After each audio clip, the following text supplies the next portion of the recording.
إن الإنسان كائن متسائل، يسأل لأنه جبل على ربط الأشياء الدانية بالآفاق البعيدة، وربط العلل بالحكم. إنه يسأل لأنه يبحث عن الفهم، والفهم روح لا تشبع، وعمق بلا قاع. والسؤال عن الوجود المادي وعلاقته بالرب باب لكل سؤال كبير لاحق. وقد يقول ملحد يغضبه اعتمار نفوس كثير من الناس بسؤال أصل الوجود وحكمة الخلق: الوجود كما نراه محض مادة وطاقة، فلم علينا أن نتكلف البحث عن تفسير أولي وغاية نهائية؟ هو اعتراض يرفض الاندهاش، وتلك خطيئة العقل الأولى والكبرى. فإن كل انحراف فكري أوله ميل خفيف عن الحق بزلة واحدة، ثم تتسع الهوة المستقيمة والخط المائل عنه، وليس الإلحاد استثناء في هذا الباب. إن الملحد الرافض للاندهاش قانع بما يبديه السطح، فلا يسأل عن هذا الكون لما وجد، ولماذا أخذ هذا الشكل والترتيب، ومن أين جاء التنظيم والتهذيب، وإنما ينطلق من سؤال: إذا كان الرب موجودا، فلا بد أن يكون الكون في منتهى الكمال المادي والقيمي، بلا نقص ولا ألم ولا هدف. كل الكمالات قائمة في الإنسان وما حوله، وما على الإنسان إلا أن يعب من النعيم عبا، فلم ينظم الوجود لغير الإمتاع، لا شيء وراء ذلك ولا بعده. ومن هنا يأتي الخلل، وتورث الزلة زلات وأوهاما. يبدأ نظر العاقل من الصفر، أي من العدم. يبدأ العقل من حقيقة أولية بسيطة، وهي أن الوجود المادي بأكمله مثير، ويستدعي تفسيرا. فكيف وجد؟ ولماذا كان بما هو كائن عليه؟ السماء الزرقاء، والبحور الثرية بأشكال الحياة المعجبة، والوادي الأخضر المفعم بالسكينة، كل ذلك مثير للدهشة، بل العجب الأكبر كائن فيما هو دون ذلك، وهو وجود الوجود. لما كان الوجود موجودا؟ لما لم يكن العدم هو القاهر؟ ومن أجمل ما قيل في السؤال الأول قول أوريك متكساس: كلما ازدادت كشوف العلم، اتضح أكثر أنه رغم أننا هنا، إلا أنه يجب ألا نكون هنا. ونحن عندما نبدأ بحساب كل أدلة ذلك، الاحتمالات العالية ضد إمكان وجودنا مثيرة للقلق. ما الذي علينا أن نفكر أو نشعر به عندما نكتشف الهشاشة الكبيرة لإمكان وجودنا، ونبدأ فهم كيف أننا يجب ألا نوجد؟ إن وجودنا لا يبدو فقط مجرد معجزة تكاد تكون مستحيلة، وإنما هو أعظم المعجزات الصارخة التي من الممكن تصورها.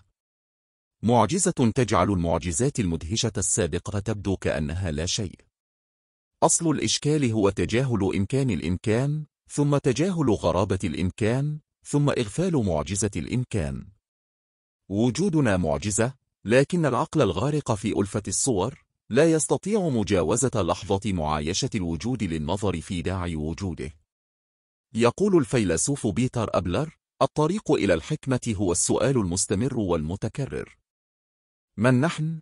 وماذا نريد أو ماذا يراد منا؟ ذاك هو أصل فهم الوجود.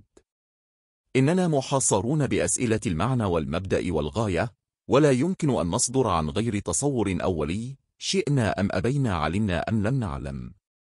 هي الأسئلة التي يبدأ منها المؤمن الجاد والملحد الباحث، وهي التي طرحها نيتشه عن السوبرمان. إنه ذاك الذي ينغمس في هذا الوجود، وعلى شفتيه سؤال لماذا نعيش. والنبيه هو من صالح بين أفعاله وتصوراته الظاهرة، ولم يترك دفين أفكاره يحرك نفسه دون وعي ومصارحة.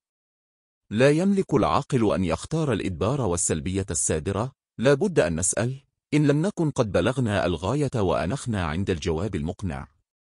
ولعل أفضل مدخل للجواب التساؤل الذي عرضه فيلسوف الوجودية البير كامو: توجد مشكلة فلسفية وحيدة حقيقية، وهي الانتحار. معنى الحياة إن كان لها معنى هو السؤال، والسؤال مبدأ الجواب وجوهره. ولا يمكن العبور إلى إدراك معنى الحياة دون تناول سؤال وجود الرب. ولا يمكن لجواب السؤال عن وجود الرب أن يفي بالغاية، حتى ندرك إن كان للرب حكمة في خلقنا. ولا معنى لأن ندرك هذه الحكمة، إلا أن نبحث إن كانت له إلينا رسالة. وكل ذلك مضمن في حديثنا عن الدين وصدق دلائل الإيمان. إن السؤال الديني يجيب عن أبسط الأسئلة، وهي أسئلة المبدأ. لماذا وجود شيء أولى من وجود لا شيء؟ لماذا يوجد الكون ابتداءً؟ لماذا لم يكن العدم المحض؟ السؤال الديني يبحث في أصل وجود الشيء بما هو شيء. لماذا كان وجوده قائماً ولم يكن العدم حاكماً؟ وهو بذلك يجيب عن معنى الحياة في أصلها، أي أصل وجود الشيء ذاته. ومن ظريف هذا الباب أن الملاحدة يتهمون المؤمنين أنهم صنعوا ربا ليمنح هذا العالم معنى وعاقبة وجزاء، رغم أن الحياة بلا معنى موضوع في رحمها. لكن أئمة الإلحاد أنفسهم انتهوا إلى نفس التهمة التي رموا بها المؤمنين، إذ أنكروا أن للحياة معنى، لكنهم انتهوا إلى وجوب صناعة معنى لها، رغم أنها بلا معنى أصيل. ومن أعجب ما تقرأ أن تكتشف أن رؤوس العدميين أكثر الناس إصراراً على صناعة المعنى، حتى يملك الإنسان قدرة على معايشة الحياة وتمجيد القيمة الوجودية والفضيلة الأخلاقية. وقد انتهى نيتشه أحد أعلام العدمية إلى وجوب صناعة مثلاً أعلى يكون رمزاً لمعاني العظمة وقدوة في نحت معاني الحياة السوية والجميلة. إن المسلم يرى أن إيمانه قائم على وعي عاقل، وأنه يكتشف معنى الحياة عندما يفك حجب الجهل ويكسر أغلال الغيبة، فيعيش في توأم مع مبادئ الوعي الكوني المحفورة حروفه في قلبه وعقله. على خلاف الملحد الذي يكفر بالمعنى الذاتي للوجود، غير أنه يلتف وراء كفره ذاك ليقول إن المعنى لا يكتشف وإنما يصنع. ومن محفزات البحث عن الرب أن الملحد لو آمن بالله فلن يخسر شيئا إذا كان هذا الإله غير موجود، لكنه سيربح سعادة المآب الباقي إذا كان موجودا. وقبل أن يبادر منكر بالاعتراض قائلا هذا الذي تقوله هو ما يعرف ببرهان باسكال، إذ جعل المسألة رهينة الحظ والإنسان بذلك يتلاعب بعقله شراء للوهم، ليكون الرهان رهانا برغماتيا لا يبتغي الحقيقة وإنما يطلب الربح. سنقول أن النجاة يوم القيامة لا ينالها الذين يقامرون بالإيمان، وإنما هي جائزة للذين يحققون الإيمان بيقين. ثم إن الإيمان بالرب لا يكفي وحده للنجاة، فلا بد أن يقارنه الإيمان بنبوة محمد صلى الله عليه وسلم. قيمة الرهان لا على الصورة الباسكالية، بل هي بيان عظيم أمر الإيمان بالرب. فالمسألة خيار بين أمرين، مآل أحدهما عظيم ومآل الآخر حقير. مآل الإيمان بالرب أن ينجو المؤمن يوم الحساب من عذاب لا يفتر، وأن يتنعم يوم القيامة بنعيم لا ينضب، وأن يعيش في الحياة هادئ الصدر. وإذا لم يكن الإله موجودا فلن يخسر المرء شيئا بشهادة كثير من فلاسفة الإلحاد. لأن التدين في التفسير الكونتي وهم يؤالف به الإنسان بين أشتات الطبيعة ويفسر به مظاهرها القاسية، وفي التفسير الدوركيمي ملاذ يشده إلى بقية المجتمع ليحقق وحدته، وفي التفسير الفرويدي وهم يسكن به قلق النفس، فهو وهم نافع على كل حال عند منكر صدقه.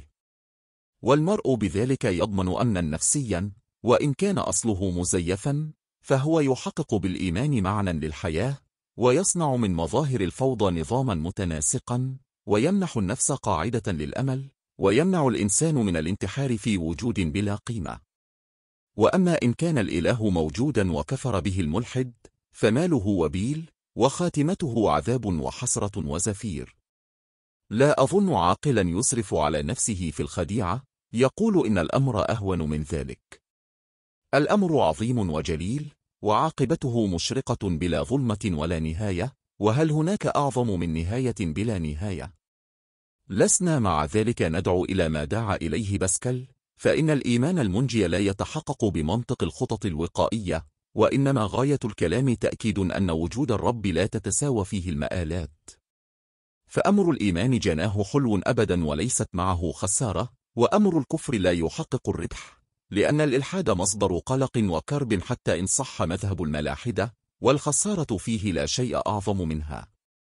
غاية الرهان ليس دفع المرء إلى الإيمان كما هو في حديث باسكال، وإنما دفعه بعيدا عن مذهب الاكتراثية الذي يقرر أن وجود الرب أمر غير جدير بالهم، وأن الإحساس بالحياة والاستمتاع بها يجدر أن يستعلي على مسألة وجود الرب، لأن الوجود أمر بلا قيمة في حياة الإنسان.